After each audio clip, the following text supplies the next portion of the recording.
Hello friends, welcome back to my channel. ಇವತ್ತು ಏನು ಕರಿ ಮಾಡಲಿ? ಅಬ್ಬಾ, ಕರಿ ಮಾಡಲಿಕ್ಕೆ ಮನೇಲಿ ತರಕಾರಿನೇ ಇಲ್ಲ. ಈ ರೀತಿಯಾದ ಕ್ವೆಶನ್ನ ನಾವು ಎಲ್ಲರೂ ಮನೆಯಲ್ಲೂ ಪ್ರತಿನಿತ್ಯ ಕೇಳ್ತಾನೆ ಇರ್ತೀವಿ. ಅಂಥವರಿಗೆ ಬೆಸ್ಟ್ ಸೊಲ್ಯೂಷನ್ ಈ ಸೋಯಾ ಕುರ್ಮಾ. ಈ ಟೇಸ್ಟಿಯಾದ ಮಸಾಲ ಸೋಯಾ ಕುರ್ಮಾನ ಮನೆಯಲ್ಲಿ ತರಕಾರಿ ಇಲ್ದಿರೋ ಟೈಮ್ನಲ್ಲಿ ಒಮ್ಮೆ ಮಾಡಿ ರೈಸಿಗೆ, ಚಪಾತಿಗೆ, ರೊಟ್ಟಿಗೆ ಸೂಪರ್ ಕಾಂಬಿನೇಷನ್ ಅಂತಲೇ ಹೇಳ್ಬೋದು. ಬನ್ನಿ ಆಗಿದೆ ಯಾವ ರೀತಿ ಮಾಡೋದು ಈ ಟೇಸ್ಟಿಯಾದ ಮಸಾಲ ಸೋಯಾ ಕುರ್ಮಾ ನೋಡೋಣ. ಒಂದು ಮಿಕ್ಸಿ ಜಾರಿಗೆ 2 ಮೀಡಿಯಮ್ ಸೈಜ್ ಈರುಳ್ಳಿನ ಮುಂಚೆನೇ ಫ್ರೈ ಮಾಡಿ ಇಟ್ಕೊಂಡಿದ್ದೆ, ಅದನ್ನು ಹಾಕೋತಾ ಇದ್ದೀನಿ. 2 ಸ್ಪೂನಷ್ಟು ಗೋಡಂಬಿ, 3 ಹಸಿಮೆಣಸಿನಕಾಯಿ, ಹಾಗೆ 3/4 ಕಪ್ಪಷ್ಟು ಮೊಸರನ್ನ ಸೇರಿಸ್ಕೊಂಡು ಸ್ವಲ್ಪ ನೀರು ಹಾಕ್ಕೊಂಡು ಇದನ್ನು ನೈಸ್ ಪೇಸ್ಟ್ ಮಾಡ್ಕೋಬೇಕು. ಇವಾಗ ಪೇಸ್ಟ್ ರೆಡಿ ಇದೆ. ನಂತರ 1 ಅವರ್ಗಿಂತ ಮುಂಚೆನೇ ನಾನಿಲ್ಲಿ ಸೋಯಾನ ಬಿಸಿ ನೀರಿನಲ್ಲಿ ಹಾಕಿಟ್ಟಿದ್ದೆ. ಅದನ್ನು ಇವಾಗ ಚೆನ್ನಾಗಿ ಸ್ಕ್ವೀಸ್ ಮಾಡಿ ಸಪ್ರೇಟ್ ತೆಗೆದಿಟ್ಕೋತಾ ಇದ್ದೀನಿ ಎಲ್ಲವನ್ನು. ನಂತರ ಒಂದು ಬಾಣಲಿಗೆ 1 ರಿಂದ 1.5 ಸ್ಪೂನಷ್ಟು ಎಣ್ಣೆನ ಸೇರಿಸಿ ಈ ಸೋಯಾ ಚಂಕ್ಸ್ ಏನಿದೆ ಅದನ್ನು ಸೇರಿಸ್ಕೊಂಡು ಹಸಿ ಸ್ಮೆಲ್ ಹೋಗೋವರೆಗೂ ಚೆನ್ನಾಗಿ ಫ್ರೈ ಮಾಡ್ಕೋಬೇಕು. ತುಂಬ ಸೀಸೋದೇನು ಬೇಡ, ಅದ್ರ ಸ್ಮೆಲ್ ಹೋದರೆ ಸಾಕು. ಇವಾಗ ಇದನ್ನು ಸಪ್ರೇಟಾಗಿ ತೆಗೆದಿಟ್ಕೋತಾ ಇದ್ದೀನಿ. ಮತ್ತು ಒಂದು ಬಾಣಲಿಗೆ 3 ಸ್ಪೂನಷ್ಟು ಎಣ್ಣೆ ಹಾಕ್ಕೊಂಡು ಎಣ್ಣೆ ಕಾದ ನಂತರ ಧನಿಯಾ powder 1 spoon, chilli powder 1 spoon, ಜೀರಾ ಪೌಡರ್ 1 ಸ್ಪೂನ್, ಹಾಗೆ ಗರಂ ಮಸಾಲ 1 ಸ್ಪೂನ್ ಮತ್ತು ಜಿಂಜರ್ ಗಾರ್ಲಿಕ್ ಪೇಸ್ಟ್ 1 ಸ್ಪೂನ್ ಹಾಕ್ಕೊಂಡು ಚೆನ್ನಾಗಿ ಫ್ರೈ ಮಾಡ್ಕೋತಾ ಇದ್ದೀನಿ.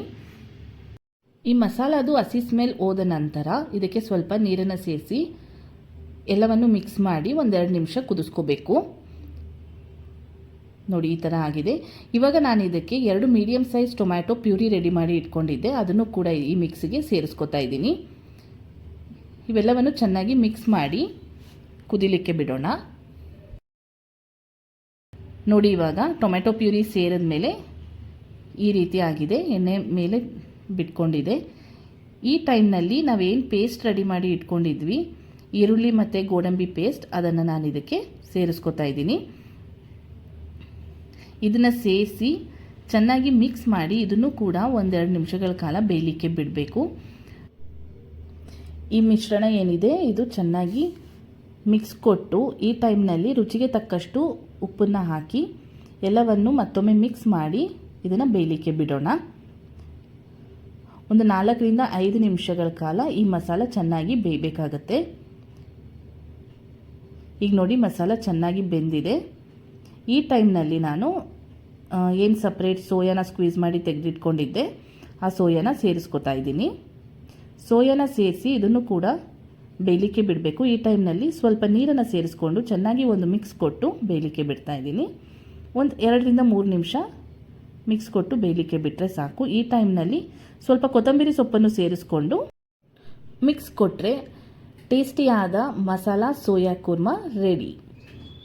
ನೋಡ್ತಾ ಇದ್ದೀರಲ್ಲ, ಮನೆಯಲ್ಲಿ ತರಕಾರಿ ಇಲ್ಲದಿರೋ ಟೈಮ್ನಲ್ಲಿ ಈ ರೀತಿಯಾದ ಮಸಾಲ ಸೋಯಾ ಕುರ್ಮಾನ ಮಾಡಿ ರೈಸ್ಗೆ, ಚಪಾತಿಗೆ, ರೊಟ್ಟಿಗೆ ಸೂಪರ್ ಟೇಸ್ಟಿ ಕಾಂಬಿನೇಷನ್ ಅಂತಲೇ ಹೇಳ್ಬೋದು. ಈ ವಿಡಿಯೋ ನಿಮಗೆಲ್ಲ ಇಷ್ಟ ಆಗಿದರೆ ಲೈಕ್ನ ಮುಖಾಂತರ ತಿಳಿಸಿ. ಹಾಗೆ ಇನ್ನೂ ಯಾರೆಲ್ಲ ನನ್ನ ಚಾನೆಲ್ನ ಸಬ್ಸ್ಕ್ರೈಬ್ ಆಗಿಲ್ಲ, ಸಬ್ಸ್ಕ್ರೈಬ್ ಆಗಿ ಪಕ್ಕದಲ್ಲಿರುವ ಬೆಲ್ಲೈಕನನ್ನು ಕ್ಲಿಕ್ ಮಾಡಿ. Thank you so much. Thanks for the watching.